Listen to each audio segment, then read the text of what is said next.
Bom, nosso trabalho, para aqueles que estão aqui pela primeira vez, é um trabalho intercalado no estudo do livro, primeiro livro do Evangelho do Gênesis.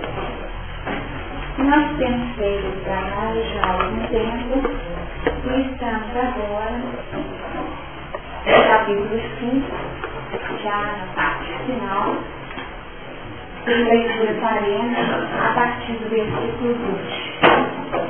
E foram todos os dias de Jared 972 anos e morreu.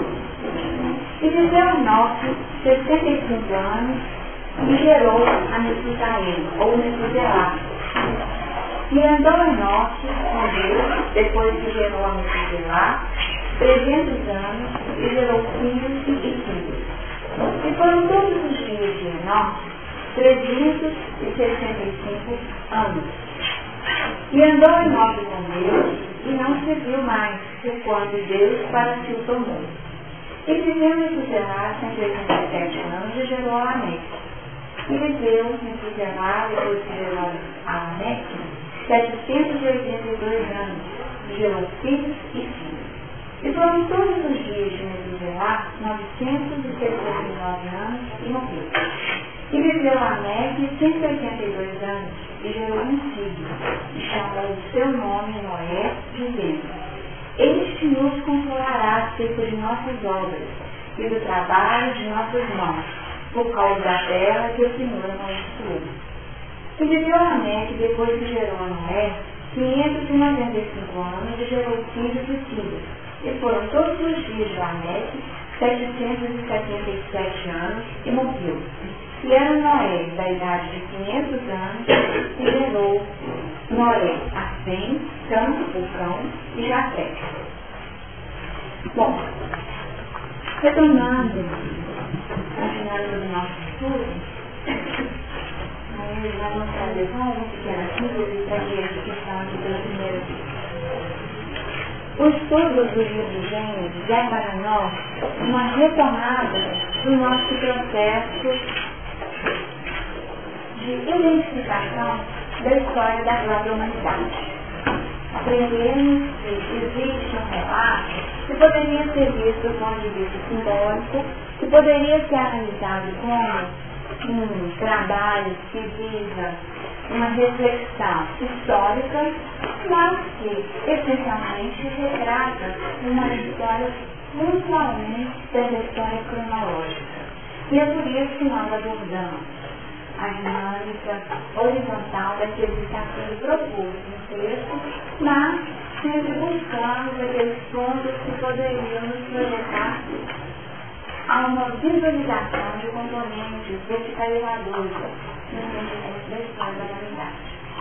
Aprendemos que até Adão, considerado esse ser vermelho, nós poderíamos dizer que vivemos a história da humanidade em relação do corpo biológico.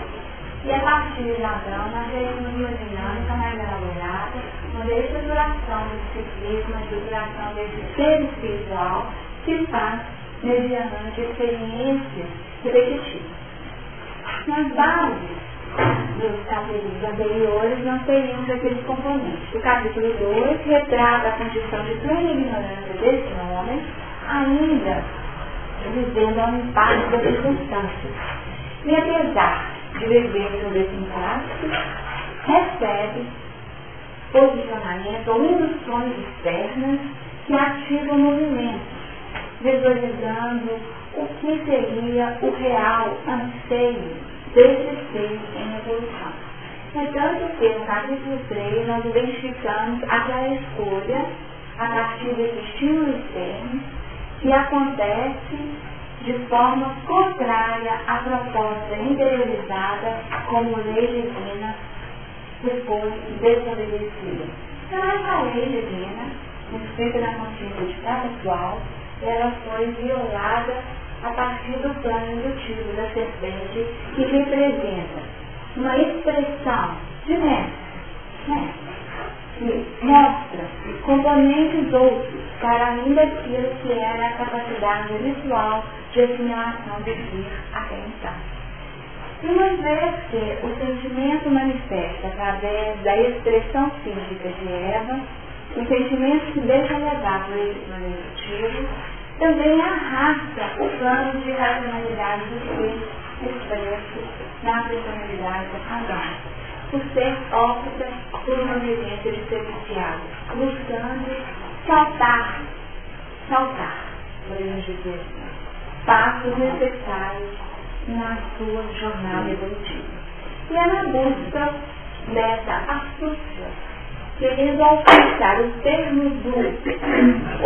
o objeto da evolução, ele se lança numa atitude contrária à proposta que seria a proposta evolucional nas linhas habituais. Quando nós teríamos um tempo de maturação para cada assimilação que deveria ser manifesta e evidenciada no plano final.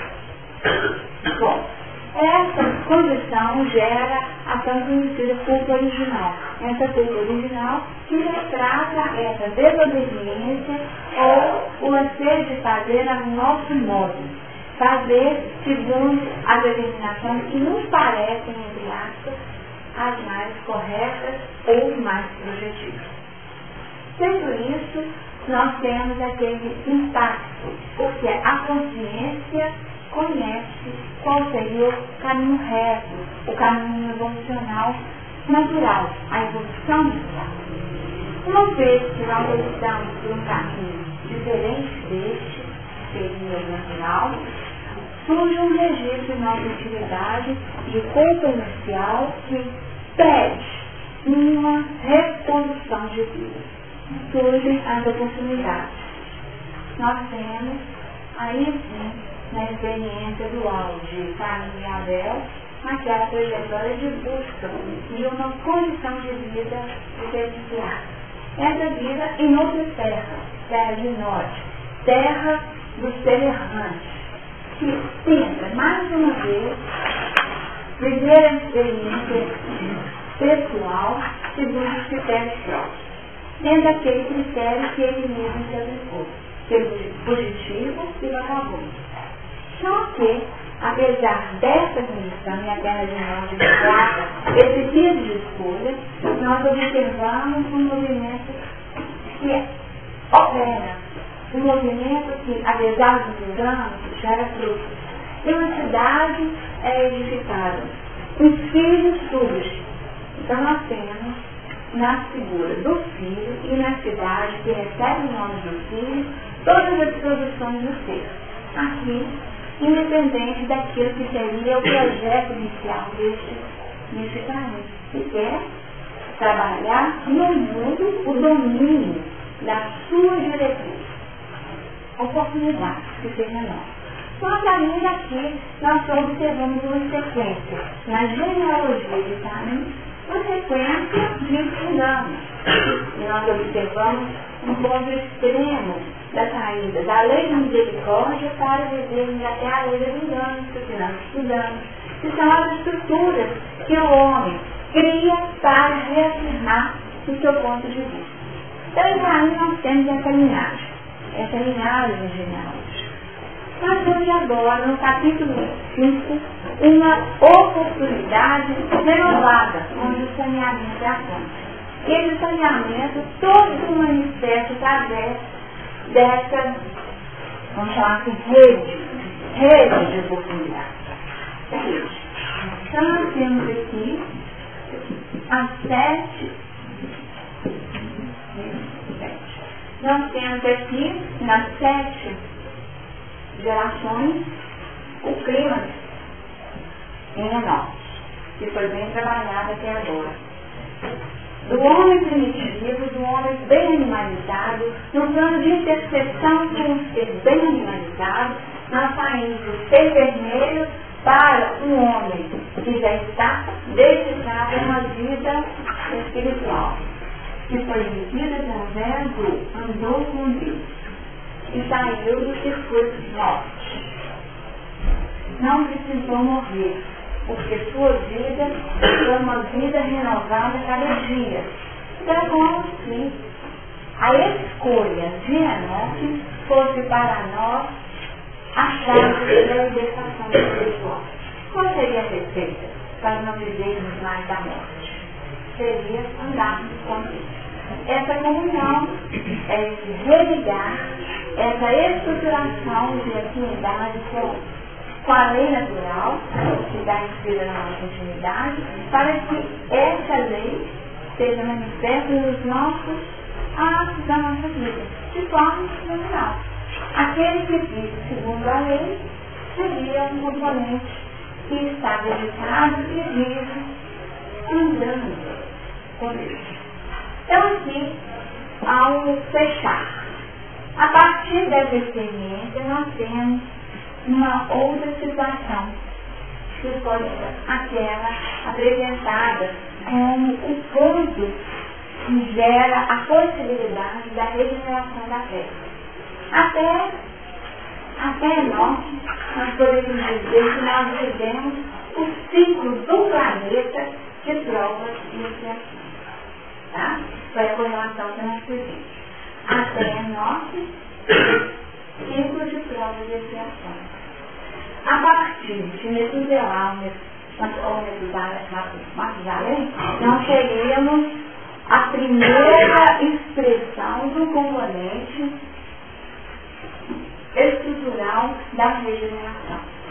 E a regeneração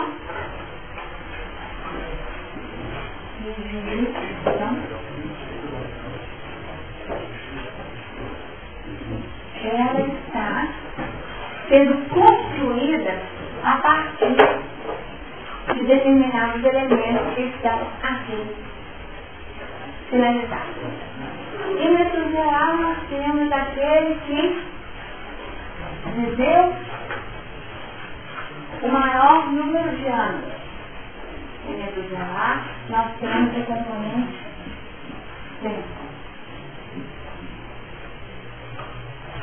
Em Lameque, nós temos a estruturação interna do indivíduo, que é poderoso e manifesta a sua força num sistema de completude. Se 365 dias no ano representam aqui um ciclo anual, um ciclo do nosso tempo, ou na cronologia terrena, no 777 nós temos um ciclo de outra ordem. Um ciclo que fala, um ciclo setenário, que fala da evolução espiritual. Nós temos aqui esse elemento libertador. Então, um tempo humano, um tempo que é grande, um exercício, que nos remete a uma experiência de um outro tempo no ciclo espiritual. E aí sim nós alcançamos o grande objetivo. O grande objetivo que caracteriza a regeneração. Repouso. Esse repouso que já foi bem comentado. Esse repouso que é visto não como um momento de ociosidade, de estarmos paralisados, mas um repouso diante de tudo aquilo que foi vivido atrás, das ascensões e das quedas, dessa dinâmica que foi bem representada aqui nas nossas oscilações de vida. É um repouso em relação a esse fluxo de hora estarmos totalmente sintonizados com nós, em outros momentos estarmos profundamente vinculados com a nossa forma interior, vivendo aquilo que temos de mais difícil. Que foi vivido assim, já hoje. Pode uma descida profunda, eclode ou surge uma expressão plenamente dedicada ao Pai, na meditação de amor. O repouso propõe essa condição. E aqui nós temos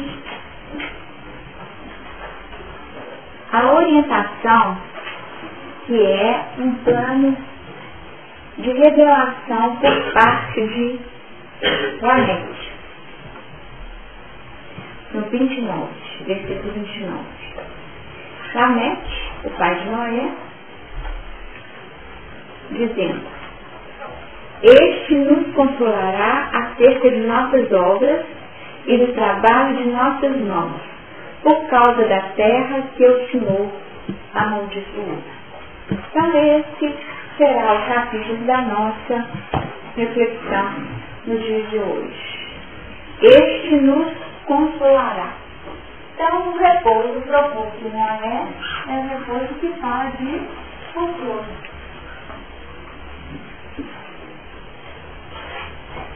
Um consolo diante das obras, tá? Das obras.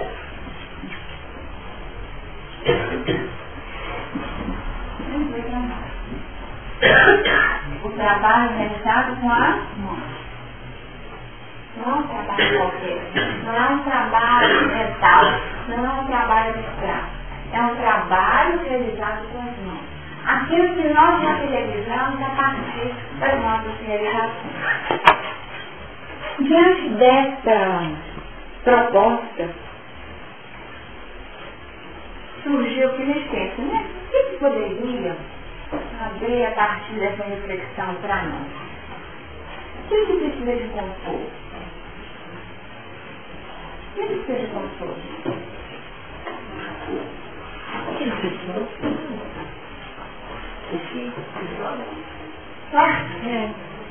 Só? Que mais? Aperto? Que mais? Quem? Cantar de outro dia que eu vos consolarei. Não. Gente, acabou.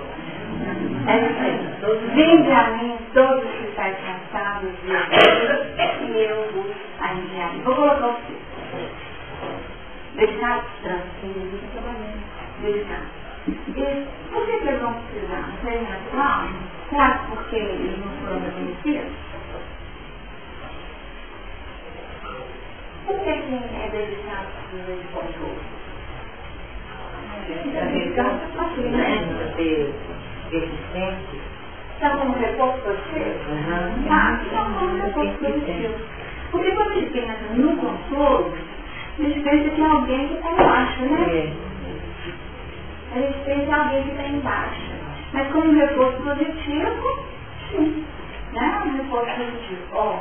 Diante do não reconhecimento, eu devo ser que é do mundo que aquilo que você faz nem sempre é reconhecido, né? Então você pode até sair da situação com o foco na sandália, não é?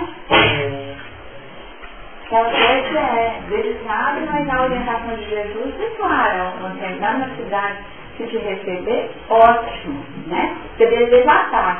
Se eles não receberem a sua paz, volta a sua paz para você, né? E na hora que você sai da cidade, ainda sacode o pó da sandália, para que não ocorra a possibilidade de, apesar de dedicados, vocês venham a ficar contaminados pelo não reconhecimento e até gerar um estado íntimo de mágoa. Gente, nossa, esse povo como mulher, né? Aí você vê, morri na cruz, já tentou Jesus. Morri na cruz, eles estão até hoje fazendo do mesmo jeito. Então, os dedicados, eles precisam desse recurso positivo, mas que não deixa de ser também uma expressão de treinamento. Porque é muito fácil você chegar num ambiente querendo auxiliar e sair do ambiente desajudado. Em si mesmo, né? Porque você faz o que pode, a pessoa não assumiu e você acaba se desequilibrando, se desarmonizando em função do comportamento dos outros. Então, essa condição de repouso seria um momento para que nós pudéssemos refletir sobre a nossa condição, mediante consolo, tá? Mediante consolo, para que esses que estão cansados e oprimidos vivenciem a movimentação de recursos novos para que uma nova etapa seja construída. Então nós temos nesse versículo, né, que Marlene aí captou completamente, né? Esse trabalho aconteceu no momento quando ocorreu o regresso o regresso de 72 discípulos que haviam sido enviados. Os 72 discípulos enviados retornaram e a partir dos relatos, Jesus faz esse trabalho que é considerado a pérola mais preciosa de Mateus, tá, gente? A pérola mais preciosa de Mateus. Porque só Mateus aborda essa questão dos enviamentos, todos os que estão cansados e oprimidos, e eu vos aliviarei. Tomai sobre vós o meu jugo e aprendei de mim, que sou manso e humilde de coração, e encontrarei descanso para as vossas almas, porque o meu jugo é suave e o meu fardo é leve. Então, nesses 3 versículos registrados, Mateus 11, versículos 28 a 30, nós temos um componente que retrata o projeto a ser vivido e não é o momento do repouso. Tá? Não foi chamado de assim, ó. Encontrarei descanso para as vossas almas. É a hora do descanso. O repouso para esse descanso. Um descanso ativo. E que não é um descanso curativo. Vejam bem, não é um descanso curativo. Tá? Mas é um descanso que pode aliviar. Tá? Então, qual seria o projeto? Alívio. Alívio em Noé. Alívio na regeneração. Alívio a partir de consolo. Tá? Consolo. Para quem está cansado e oprimido. Isso porque, na nossa experiência de vida, será que nós conseguimos manter uma estabilidade contínua ou nós oscilamos entre cansaço e opressão? Nós vivemos. Cansamos do trabalho, cansamos da rotina doméstica, cansamos da falta de trabalho, da falta de projetos. Nós cansamos de tudo e nos sentimos oprimidos. Essa opressão, como um estado íntimo de angústia, muitas vezes é uma opressão até orgânica. Nós sentimos que o coração fica fechado, né? Os Espíritos nos falam dessa amargura como um componente que pode distorcer toda a nossa estabilidade. E cuidar em relação a essa opressão que se transforma em amargura como um veneno que intoxica todo o futuro.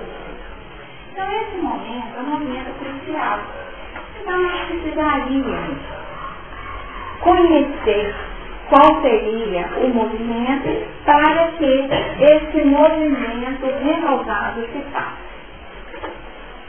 A proposta de Jesus é: vinde a mim. Se temos verbal que é esse, gente? O quê? Interativo, né? Então, gente, o interativo tem tom de lei, tem tom de ordem. E é uma proposta feita de forma direta. E para mim. E é para quem? É para todos.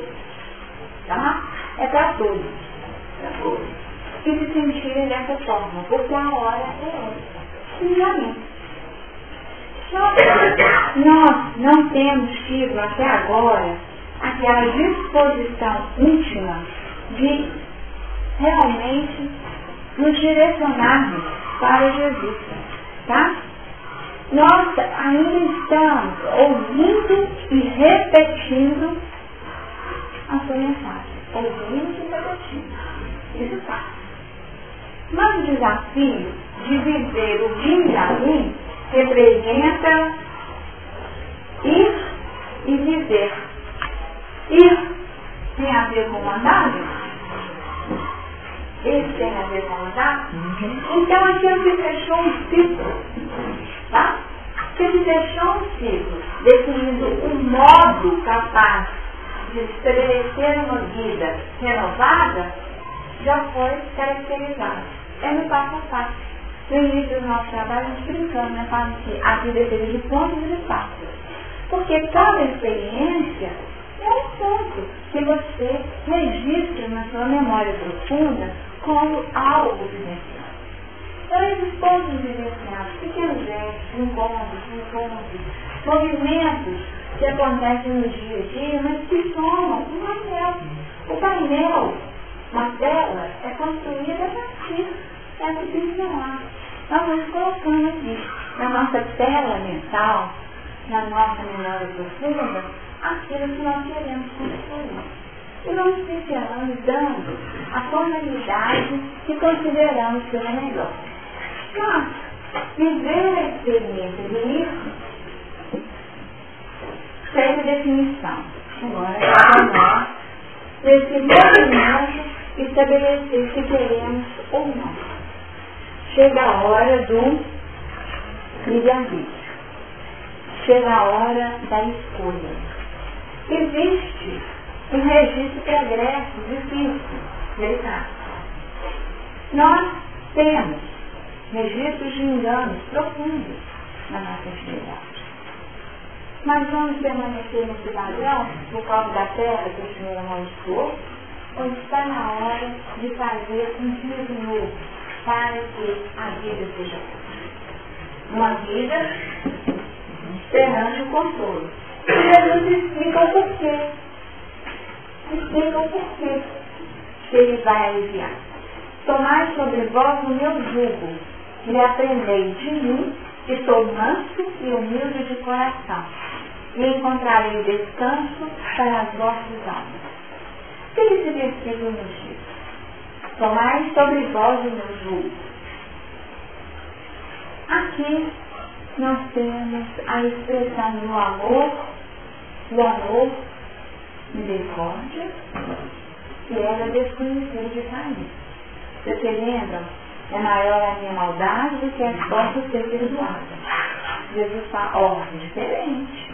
O meu jugo, ele é muito diferente. Eu sou muito humilde. Eu não vou trabalhar com prepotência, eu não vou trabalhar com violência, porque eu sou manso. A mansuetude é a minha característica. Eu vou dar o tempo que vocês precisarem, tá? Mas vocês vão fazer. É uma escolha.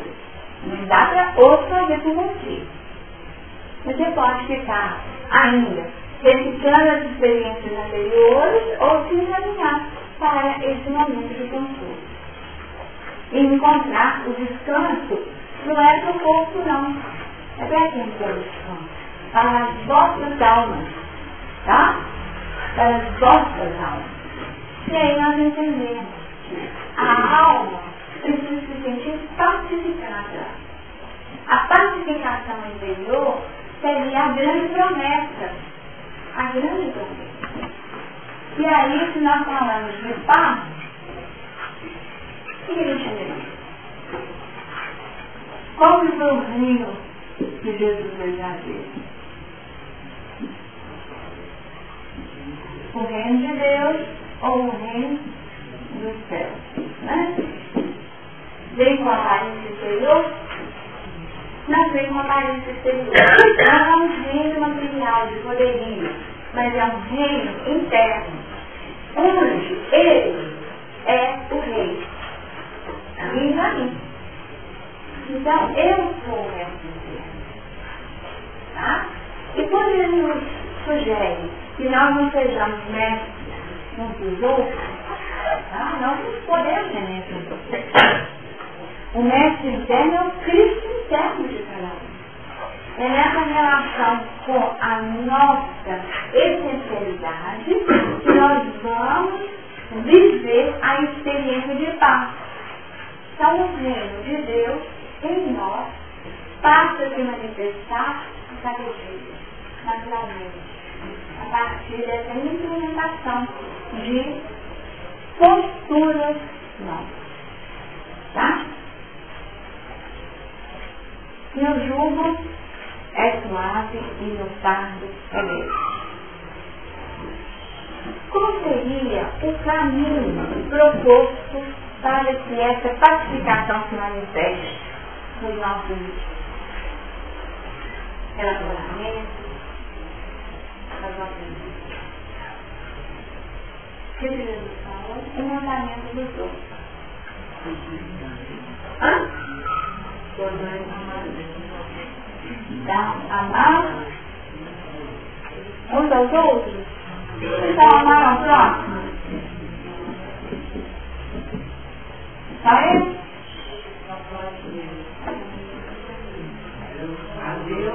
A Deus, né? Então, basta só isso. Esse é o fardo leve. O fardo é esse. A bagagem que nós vamos levar é só essa. Olha só. Basta isso. Amar ao próximo e amar a Deus. Fácil, né? Então nós temos ouvido isso, não tem novidade nenhuma. Na semana passada, né, nós perguntamos por que Jesus morreu na cruz, né? Todo mundo respondeu ali, né? Com toda a clareza, para nos salvar, né? De boca cheia, né? E nós já ouvimos e já até sabemos, conhecemos. Mas o nosso conhecimento hoje, ele precisa crescer. E o conhecer deixa de ser só o conhecimento intelectual. E conheceu Adão e sua mulher, vocês lembram do nosso estudo do conheceu? O que significava conhecer naquele momento? Você lembra? O que foi que nós estudamos? Coabitar significava o quê? Conjugar, fundir-se, né? Então essa comunhão, o conhecer para além da verbalização. Então o nosso conhecimento com a lei, com a ordem, com a harmonia, com Deus.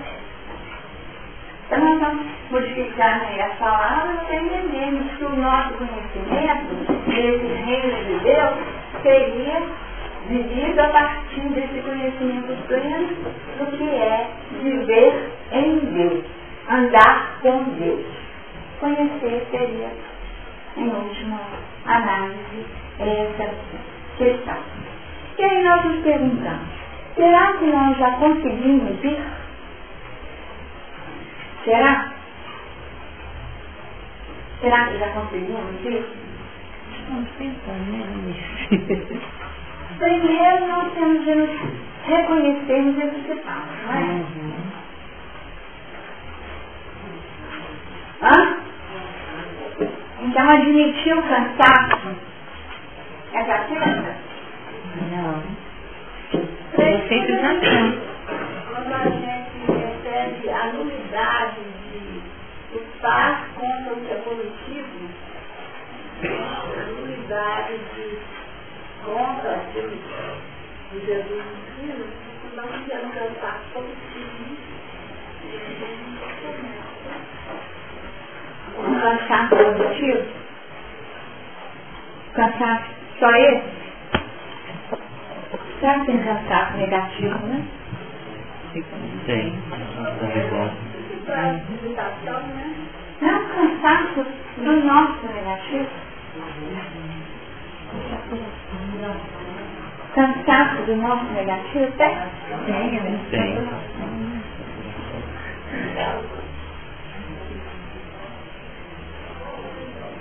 Nós cantamos errar, né?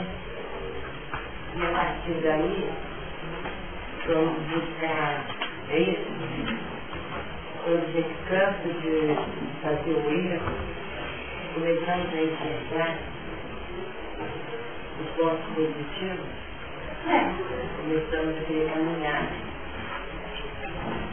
mais numa estrada mais delineada, né? Projetada. Uma estrada mais delineada. Qual seria o elemento que fala do nosso cansaço e do nosso sofrimento? Não, mas a gente sabe o que a gente sempre faz. Angústia. E a angústia às vezes manifesta na vida de que forma? Com sorriso? Com choro? Com choro? Com o próprio desconsolo. Lágrimas. Medo. Para a verdade. 72, Emmanuel estuda esse elemento, o ânimo, tá? E nos diz o seguinte: ninguém como Cristo espalhou na terra tanta alegria e fortaleza de ânimo.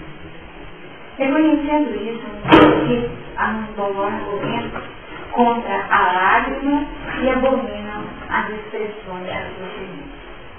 Tá? Eu estou querendo aqui, aí sou eu. Estou nesse momento, não, falou. Realçar mesmo uma tendência que nós muitas vezes temos. Às vezes chega uma pessoa com atendimento fraterno e chorando porque perdeu um filho. Né?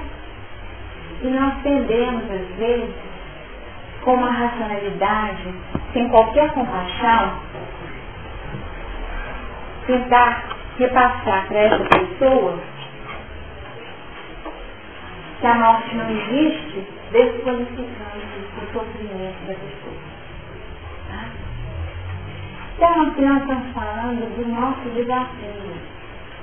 Jesus falou de todos nós que se sentem cansados e oprimidos. Então, a terra tem essa característica de dor mesmo. A dor, ela tem sido um elemento muito frequente.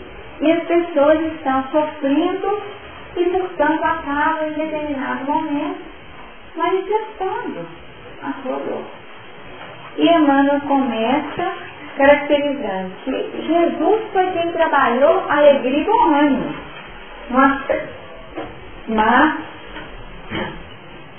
eles que aprenderam com ele, parece que distorceram um pouco essa relação com o sofrimento, tá?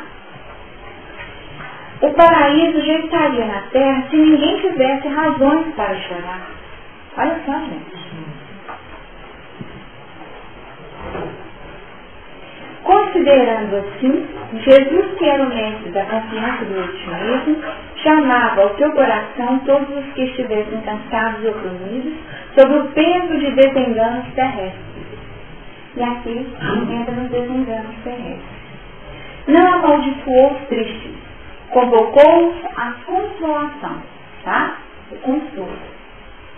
Muita gente acredita na lágrima, que na lágrima haja um sintoma de fraqueza espiritual. No entanto, Maria soluçou no Calvário. Pedro lastimou-se depois da negação. Paulo mergulhou-se em pranto às portas de Damasco. Os primeiros cristãos choraram nos círculos de martírio, mas nenhum deles derramou lágrimas sem esperança. Prantearam e seguiram o caminho do Senhor. Sofreram e anunciaram a boa nova da redenção. Padeceram e morreram leais na confiança suprema. O cansaço experimentado por amor ao Cristo converte-se em fortaleza. As cadeias levadas ao seu olhar magnânimo transformaram-se em laços divinos de salvação. Caracterizam-se as lágrimas através de origens específicas. Quando nascem da dor sincera e construtiva, são filtros de redenção e vida. No entanto, se procedem do desespero, são venenos mortais. Então, eu achei essa mensagem simplesmente maravilhosa, né? E nós observamos que o planeta é de provas expiatórias, o sofrimento faz parte do contexto. E a lágrima faz parte do contexto. E são lágrimas específicas, como o Emmanuel bem definiu. Ele nos colocou Maria, expressão de mãe. Se não tivesse chorado aqui, é fácil, né? Maria, outra de Pedro, e o outro, Paulo. Então, e os mártires, né? Já colocou os mártires. Colocou-se 4 grupos que podem expressar posicionamento. somos todos calvários. Então, se você perceber aqueles que são caros, todos os projetos libertadores serem marginalizados, serem totalmente desconsiderados, agredidos, ironizados, não é assim, né? Só mesmo aqueles que nós podemos colocar os dedicados delas, né? Não é assim.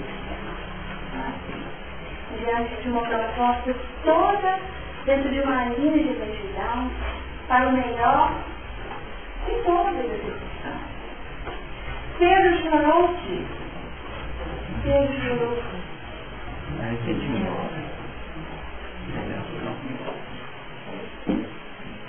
Ele chorou a sua vadia, né? Ele chorou esse estado de timidez, né? Falta de coragem mesmo, né? Falta de coragem, de agir com o coração. E justamente quem? Aquele que era o mais emocional de todos. O mais emocional de todos, na hora do testemunho, negou. E essa ligação teve um peso muito grande, do reconhecimento dos seus limites pessoais. Paulo chorou versículo. O que Paulo achava que ele era?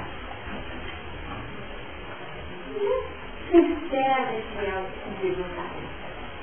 Sincero e fiel cumpridor da lei. E vejam bem, chorar recíproco para Paulo é muita humildade. Não tem mais humildade disso, não. Então aqui nós temos a humildade de reconhecer a pequenez, aqui nós temos a humildade de reconhecer que não existia infalibilidade, nasce mesmo, redondamente.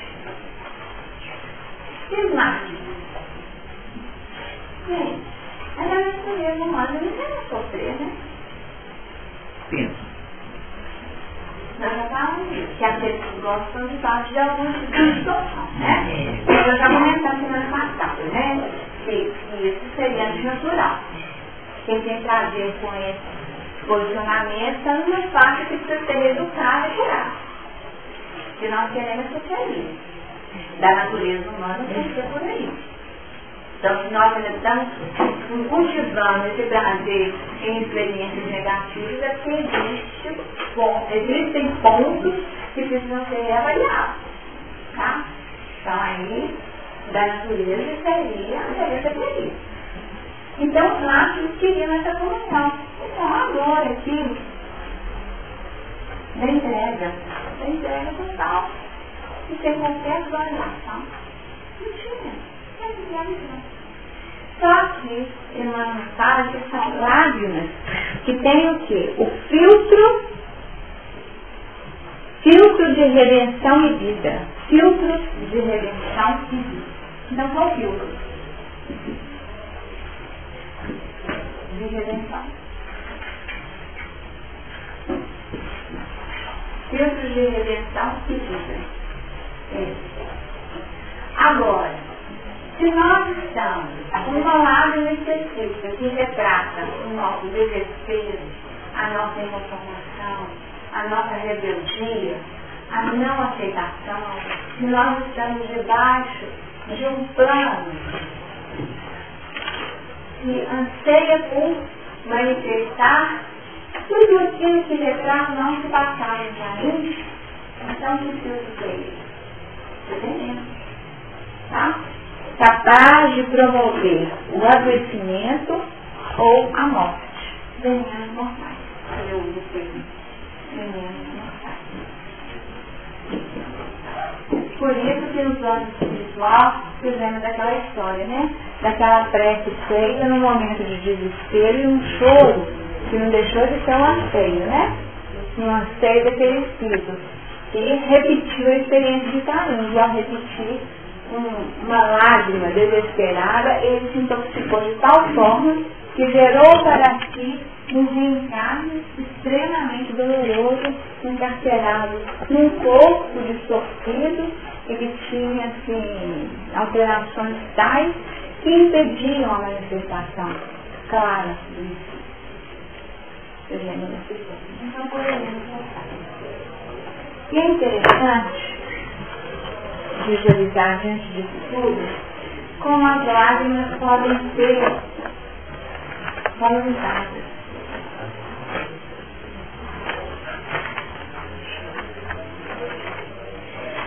O Manelli, no lado do Espírito, ele escreve sobre a bênção das lágrimas, tá? Como ele está claro no bonito dos seus livros, essa aqui é a sua pesquisa, tá? Muito bem, interessante. Nós vamos ver, nós refletimos sobre a importância desse componente higienizador. Bendita a lágrima em que se cristaliza o apego à prova de nossos dores e se dilui o negro céu de nossas mágoas. Bendita a lágrima cuja tona flutua barracos sombrios de sonhos dourados e em cujos fundos arreiam espectros de sonhos de esperanças novas. Bendita a lágrima dos que captem a alegria de nascerem sem teto e choram a desgraça de viverem sem pão. Bendita a lágrima dos que jamais conheceram o afeto de mãe e nunca provaram um jardim de esforço. Bendita a lágrima desafogo amigo dos que são sós e consolo ardente dos que são tristes. Bendita a lágrima dos que põem sobre os ombros a cruz de seu próximo e o ajudam a escalar o calvário da existência. Bendita a lágrima dos que buscam, errantes, o calor de um afeto e somente encontram o frio do desprezo. Bendita a lágrima dos que sofrem injustiças pelos ideais que defendem e socorrem ingratidões pelos dentes temidos. Bendita a lágrima em que erige no cérebro templo a verdade e converte o coração no sagrado de amor. Bendita a lágrima que aflora, escaldante, nas noites do sofrimento e esplende como um sol nas manhãs da redenção. Bendita, enfim, a lágrima, gota de luz das auroras celestes e síntese divina do orvalho divino. Nós gostaríamos de realçar que todas essas experiências que foram mencionadas pelo autor, de alguma forma nos levam a refletir sobre o Sermão do Monte, que não fala bendita lágrima, mas fala bem-aventurados. Portanto, felizes aqueles que estão no movimento onde a filtragem das questões espirituais já acontece. É a filtragem dos nossos elementos. Sem que haja uma assimilação desses componentes, nós não teríamos como alcançar o nosso grande objetivo de repouso interno. Repouso interno, tá? Pacificação. Se nós perguntássemos nesse instante o que cada um de nós gostaríamos de obter nessa vida, seria uma grande maioria já não falasse uma casa, um emprego melhor, ou saúde para um familiar, mas talvez falasse me falta casa.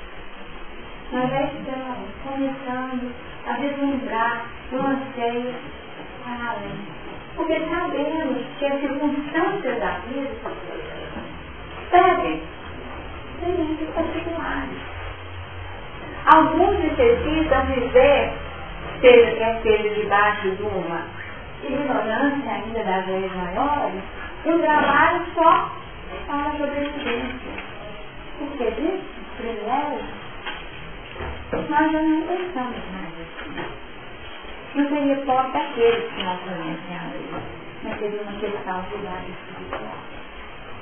E se a idade espiritual envolve um imaginamento ainda sobre o véu de determinadas expressões de verdade, é porque assim o seja o mestre, respeitando a capacidade assimilativa de cada qual. Se assim não fosse, ele não necessitaria lançar mão de parábolas para assimilar a verdade. Para que ouvindo, para que vendo, eles não identifiquem. Filtros respeitosos, adequando a capacidade admirativa daqueles que estavam ouvindo, sem violentar a possibilidade afirmativa de cada qual. A misericórdia se manifesta. E por isso que o caso de Noé, porque eu vou fazer na medida das minhas possibilidades.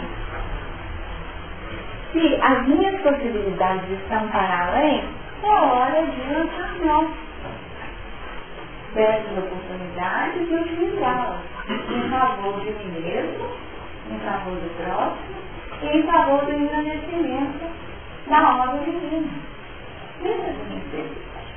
Isso é fundíssimo. O que está acontecendo hoje que ninguém fala? Vocês não falam?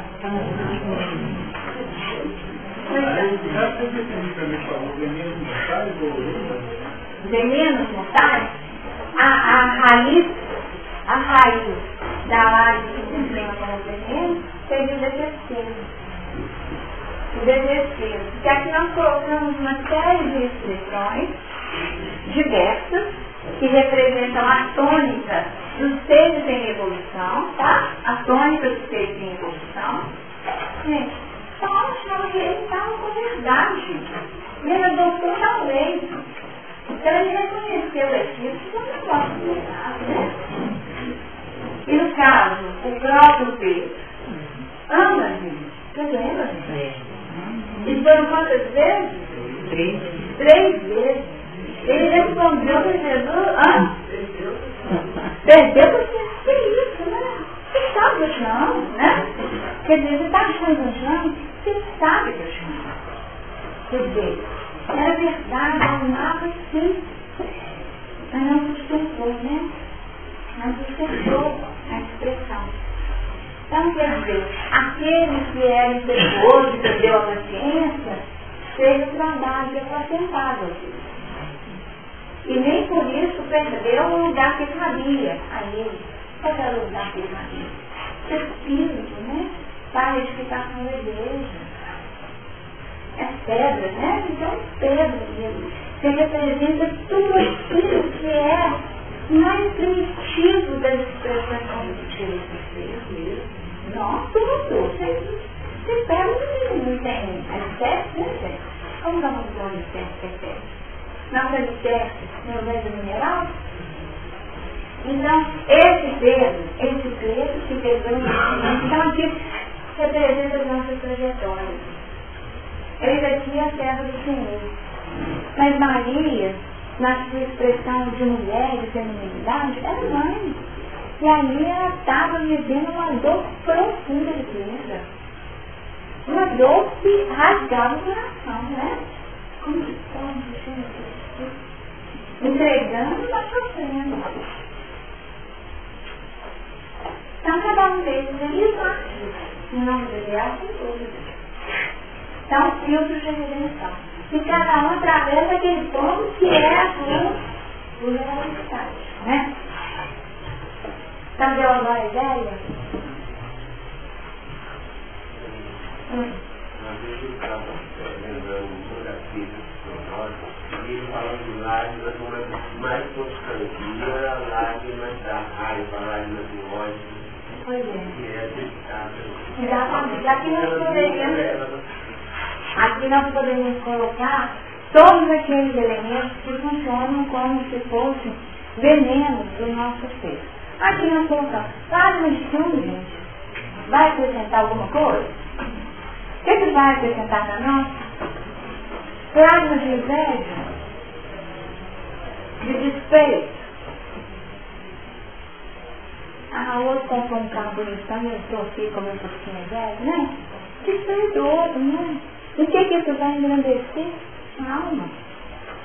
Então, aqueles elementos que funcionam como componentes que puxam o indivíduo para as posições mais densas seriam componentes que vertem um veneno mortal. Porque isso aniquila a expressão de vida. Veneno mortal porque aniquila as expressões de vida abundante.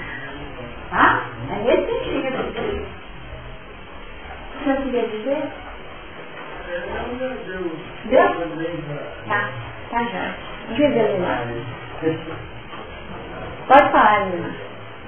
Não, professor, está relacionando com a conferência do 913, né, depois do isso, só uma radical, o egoísmo. E o egoísmo é que gera tudo isso. Quando a pessoa tem da inveja, da ambição, são lágrimas que vão anular a vida, né? Não vão tentar se anular. Está marcado aqui no meu livro de escrito já há algumas semanas, para a gente comentar e refletir um pouquinho sobre essa questão da perfeição moral, né? Porque quando Jesus fala em ali, o convite é da perfeição moral, né? O convite é isso. Incorporando o posicionamento divino a partir daquela escolha. Não é a sua, é um pouquinho da frente, é a 917. Que aí nós já estamos querendo receita, né? Qual o meio de destruir-se o egoísmo? Que ele nós não temos mais dúvida. Que seria o veneno morre, né? O veneno morre para a vida abundante. Seria o egoísmo. Então nós precisaríamos saber como sair dessa situação. E é uma resposta até longa, mas vale a pena trabalhar essa resposta. De todas as imperfeições humanas, o egoísmo é a mais difícil de desenraizar, porque deriva da influência da matéria, influência de que o homem ainda muito próximo de sua origem, não pode libertar-se e para cujo entretenimento tudo concorre, suas leis, sua organização social, sua educação. O egoísmo se estabelecerá à proporção que a vida moral for predominando sobre a vida material e, sobretudo, com a compreensão que o Espiritismo vos faculta, do vosso estado futuro, real e não desfigurado por ficções alegóricas. Quando bem compreendido, se houver identificado com os costumes e as crenças, o Espiritismo transformará os hábitos, os usos, as relações sociais. O egoísmo assenta na importância da personalidade.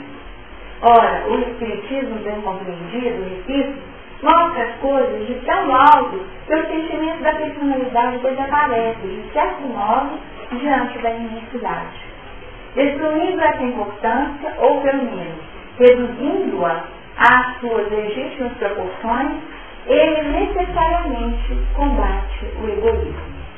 O choque que o homem experimenta do egoísmo dos outros é o que muitas vezes o faz egoísta, por sentir a necessidade de colocar-se na defensiva.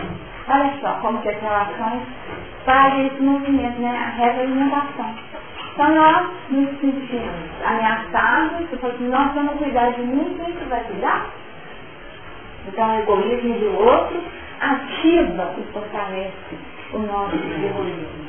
Notando que os outros pensam em si próprios e não nele, ele é levado a ocupar-se consigo mais do que com os outros. Sirva de base as instituições sociais, as relações legais de povo a povo e de homem a homem, o princípio da caridade e da fraternidade, e cada um pensará menos na sua pessoa, assim veja que os outros nela pensarem. Todos experimentarão a influência moralizadora do exemplo e do contato. Em face do atual extravasamento de egoísmo, grande virtude é verdadeiramente necessária para que alguém renuncie a sua personalidade em proveito dos outros, que de ordinário absolutamente lhe não agradecem. Principalmente para os que possuem essa virtude, é que o reino dos céus se acha aberto. A esse, sobretudo, é que está reservada a felicidade dos eleitos, pois em verdade vos digo que, no dia da justiça, será posto de lado e sofrerá pelo abandono em que se há de ver sobre aqueles que em si somente houver pensado. E aqui remete a leitura de uma outra pergunta, a 785, mas que não tem ao caso, porque aqui nós já temos elementos suficientes para perceber qual seria o nosso grande desafio do Benjamim.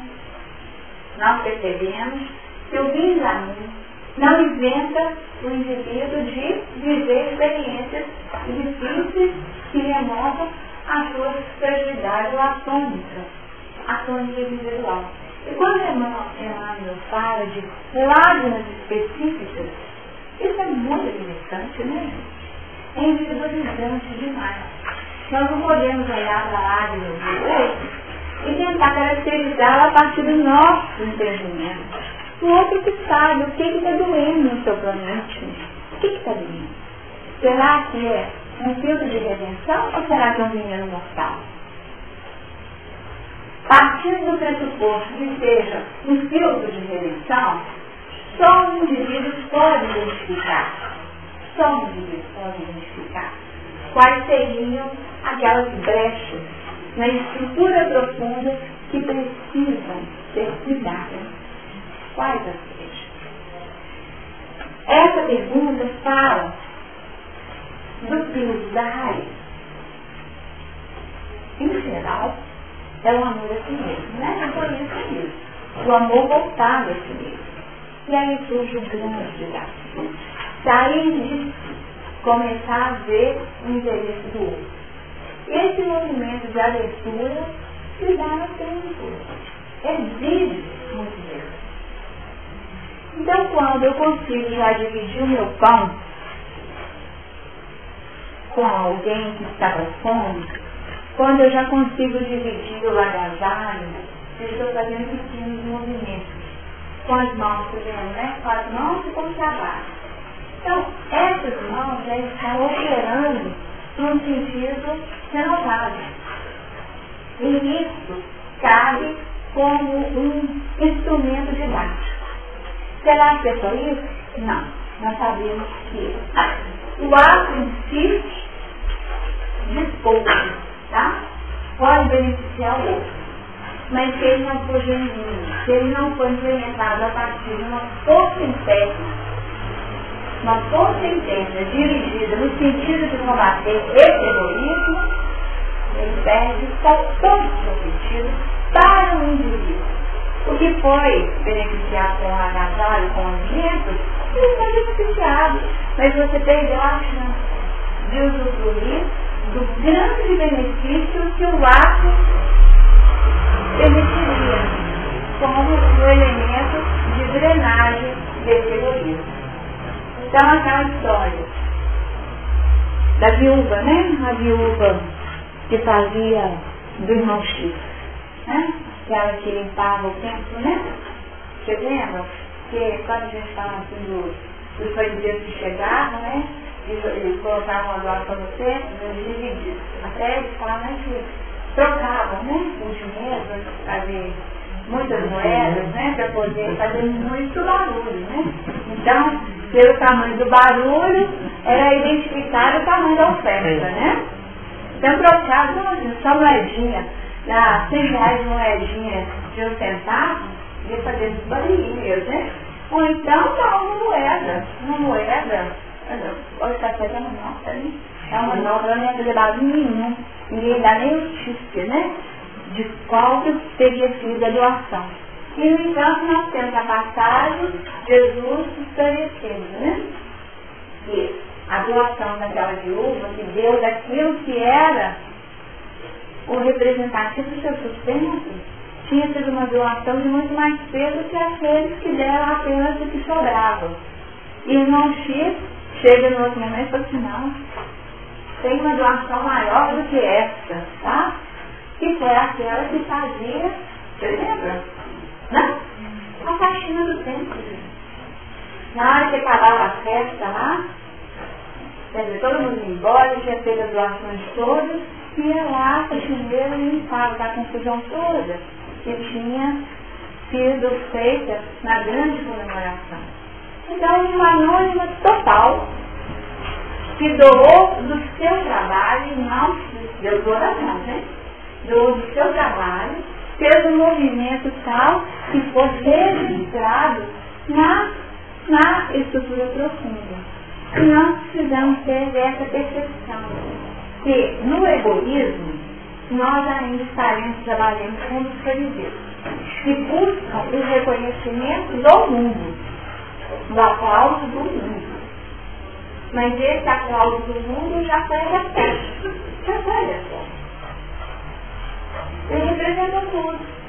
Mas se o indivíduo está buscando trabalhar com estrutura profunda, aí sim, sem dúvida, a condição de assimilação será outra.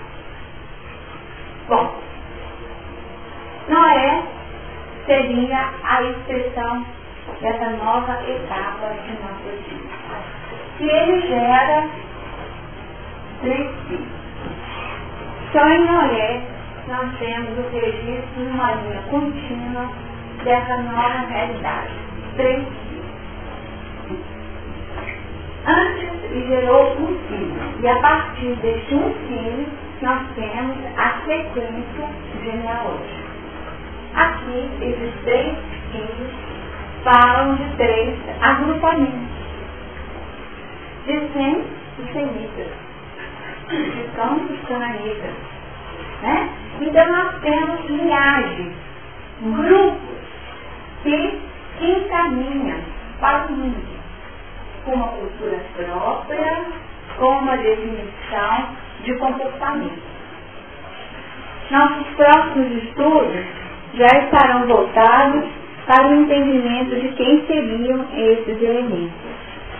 Mas é importante que nós tenhamos em vista a condição do tempo. Foram 500 anos até que pudesse ser feito o trabalho de geração dessa linha trina, das 3 raízes que permitiram a estruturação de comportamentos renováveis na Terra. E aqui nós temos os 500 anos de Noé. O que nós poderíamos trabalhar a partir desses 500 anos?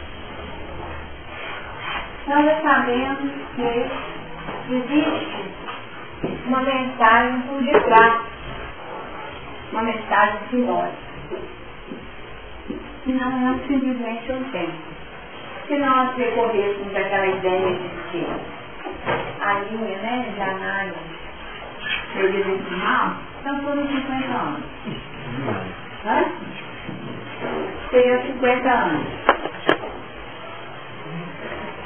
Mas será que a questão está nos 50 anos? Ou será que a estruturação do homem se deu a partir dos 5?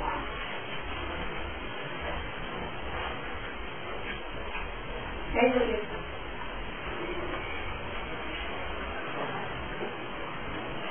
Seria pela laçada? Seria pela laçada? Qual é a pergunta? Nós estamos aqui questionando o sentido dos 50 anos de Noé para gerar a nova realidade da estrutura humana. Nós estamos falando da estrutura humana, né? Abraão e Noé, toda a estruturação do mundo físico, até nós. Uma vez estruturada, abre espaço para uma manifestação da estruturação nas 3 correntes. Tá certo? E nós estudamos quem conhece o trabalho, sabe que fala nessa casa mental. Mas, como nós estamos ainda falando da linha de estruturação da humanidade, como seria avaliada a questão dos 50 anos? 500 que nós sabemos que é estruturado 50, né? Mas nós estamos propondo, quem sabe, a mensagem sair fixada no 5. O que esse 5 fala? Fala dos 5 sentidos? 5 sentidos? Então, vamos refletir sobre isso. 5 sentidos?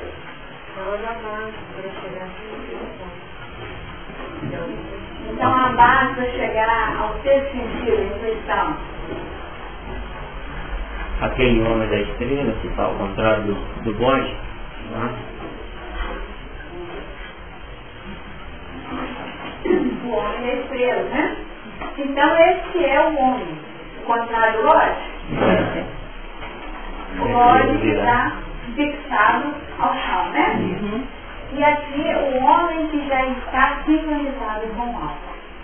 Esse homem que já foi trabalhado muitas vezes, esse homem que já está bem fixado na terra, né? Que tem suas pés, tem filhos, tem andado na terra, mas que não perde a sua antena.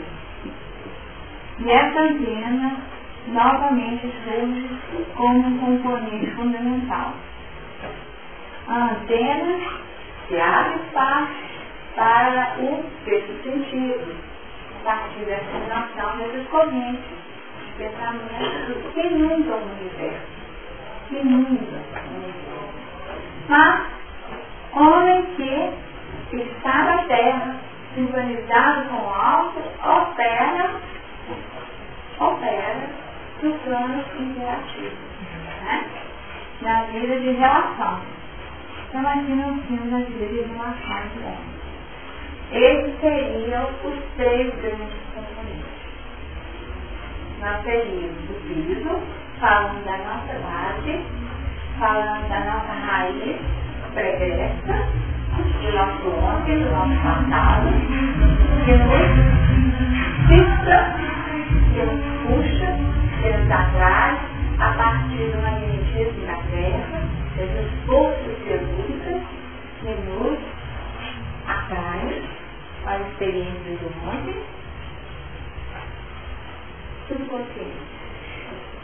Teríamos os planos interativos, aquela faixa da nossa consciência dispersa, que nós precisamos trabalhar, né? Essa faixa da nossa consciência dispersa é o plano operacional do consciente. E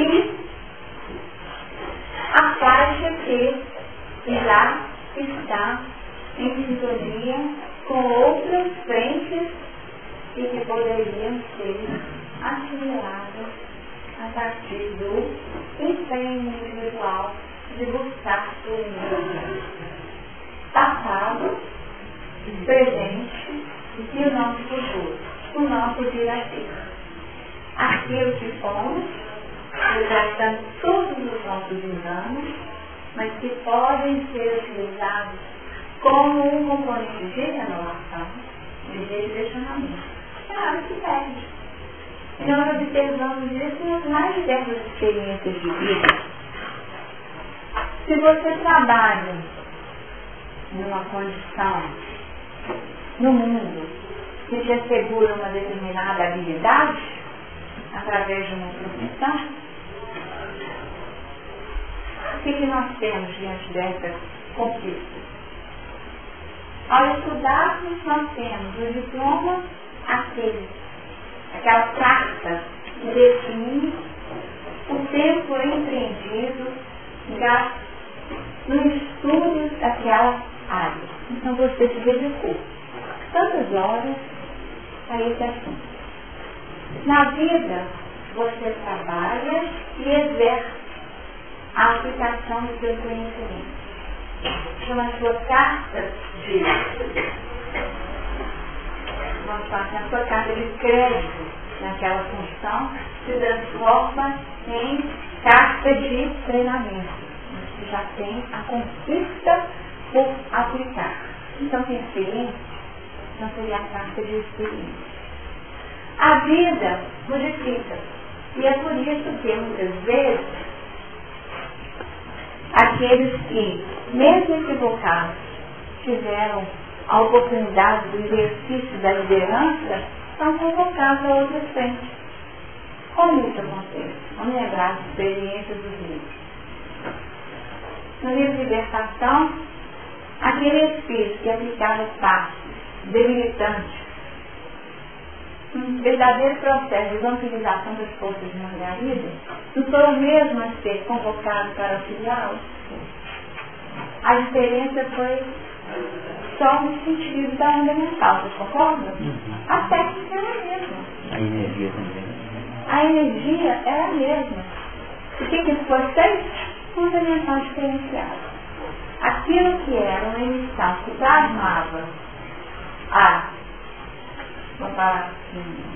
retirada dos recursos, promovendo o seu desencarne gradativo, passa a ser utilizado na onda mental de vitalização. E é tanto que alguém podia perceber aquilo, que está na mesma faixa? Não. A companhia dele notou que ele estava noutra? Não. Companhia de lado. Aí, ó. Um encontro ele acabou. Começou a ver que não estava dando muito efeito, não viu? Porque o negócio estava meio atrapalhado, né? Mas não podia identificar a intenção que via de dentro do seu companheiro. Então eles foram íntimos, tá? O que nós fazemos na intimidade, isso é pessoal.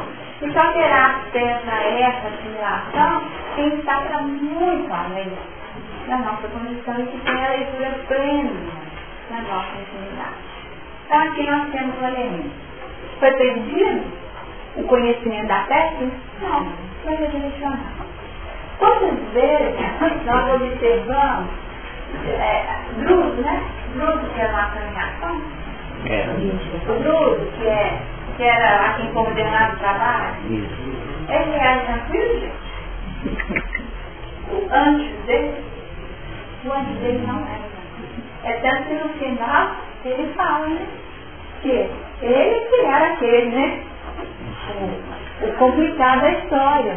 E no entanto, o que ele fazia no plano espiritual? Coordenava todo um trabalho de um povo de socorro. Tinha que conquistar, mesmo no equipe, capacidade de liderança. Ele tinha conseguido administrar e alcançar os seus propósitos. Tá? Tinha determinação, então uma série de valores. Isso foi pedido, direcionamento. Então nós precisamos ter isso em mente. A mesma paixão, vamos chamar de paixão, tá? Manifesta por Pedro, quando respondeu a Jesus, ela acabou sendo utilizada em outros momentos para que ele pudesse desempenhar a sua tarefa. Então nós não vamos deixar de ser nós mesmos, nós vamos mudar gradativamente na transformação da direção das nossas forças. Talvez ainda demoremos muito a deixar de chorar. As lágrimas ainda fazem parte do nosso dia a dia por muito tempo, mas elas vão mudar de tom. Elas vão mudar de tom. Então aquilo que era elemento de sofrimento, aquilo que era momento, elemento de dor em termos de não realização daquilo que gostaríamos, cede lugar a uma outra expressão, cada vez mais utilizada. Chorar não. Filtro da alma. Essa mesma energia, e no cabelo aqui você fala assim, num agrupamento, estando num exame de futebol, daquele mesmo ideal de uma energia, é esse tipo de energia que eles direcionam? Então vamos lá. Antes, nos círculos, como que é aquela energia de casa? Estavam lá as feras, os ganhadores, e a turma falando assim, marcha, né? Aí agora tá bola, né? Eu só quero um bom, não tá bom demais. Só quero energia, né? Melhorou demais. Então, se nós pensarmos bem, quase que, como diz o outro, lá, mas é só na bola, né? Então, às vezes, dá uma botadinha lá de como primitivo. Mas não pode ser assim, não. Está sobrando, né? Mas já houve uma transformação de energia. Antes, como eram feitas as festas pagãs? Como eram feitas as festas pagãs? Era muito tá? As festas eram feitas nesse sentido e depois acabavam com uma vida toda distorcida. Porque tinha a primeira parte, que era a parte da grande oração da oferenda, mas depois virava uma verdadeira orgia. definindo novamente a expressão do ser primitivo. Né? Então nós temos esse movimento de transformação. Reúne todo um grande grupo e faz o quê? Coral de 1000 vozes. Tá? Não é um direcionamento? É direcionamento. Então nós vamos se utilizando e percebendo que em coral de 1000 vozes é difícil demais. Coral de 1000 vozes deve ser muito difícil. Porque o pessoal fala o tanto que exige eu entendo, de disciplina, de dedicação, de treinamento, para poder conseguir refletir, né? Aquilo que é o projeto, o objetivo. Pode ir embora. Para melhorar, né? E no plano espiritual a reflexão que acontece, criança, deve ser mais difícil, né? Imagina, então quer dizer, nós vamos trabalhando a força coletiva de transformação da nossa instintividade. Até que no futuro nós possamos viver a virtude como sendo a expressão instintiva do ser. É isso que eu queria te perguntar. E há um aproveitamento também dessa energia que você direciona, como você falou? Com certeza. Com certeza. Com certeza. Alguns livros até falam da utilização de recursos das energias, por exemplo, um quadro, né? Um quadro que ativa a emotividade.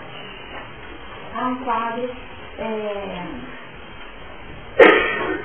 que tipo de emotividade? Aconteceu isso aqui na reunião, vou aproveitar então para acontecer. Eu tenho dificuldade de falar de emoção. Eu emociono, eu não tenho que segurar a onda, porque senão aí a coisa é... Eu percebi. Pois é, mas não fui só eu. Aí eu percebi que outros foram comigo.